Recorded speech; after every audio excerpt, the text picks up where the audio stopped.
name is Amya and the title of my project is the Stoplight Apple Illusion. Have you ever bitten into an apple, let it sit for a while, and then it turns brown so you don't eat it? This is what my project's about. This project is about the browning of apples and whether or not this process happens because of the skin or the type of apples.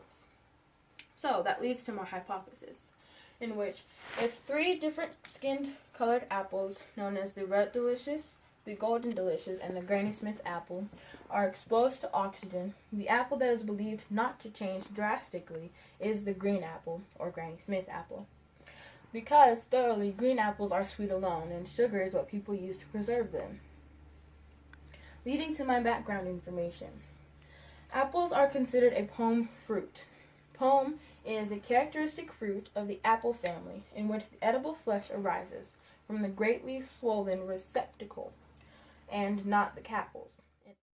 This enzyme that is in apples, when contacted with oxygen, capitalizes one step of a biochemical conversion.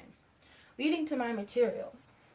This project only took 8 materials: the red, yellow, and green apples, the stopwatch, the mandolin slicer, a cutting board, pencil, and camera.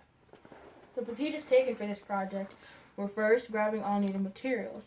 Then, as I grabbed the mandolin slicer and one apple, began slicing. The moment the first apple slice was cut, the timer was set. I then continued to cut apples, and as I did this, the timer kept going. Each apple, repeating that process, was set for 10 minutes to see how it would react. For my data, it was known that the Granny Smith apple decolorized after 7 minutes.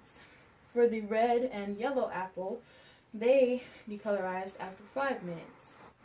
Leading to my observations that the Granny Smith apple, after 10 minutes, became very tan.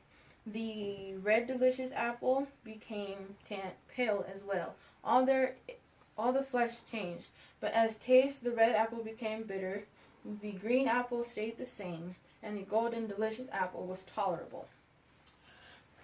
For my conclusion, the conclusion was made that the pre-written hypothesis was indeed correct. Research shows that due to its high acid content, the green apple browns way less than regular apples.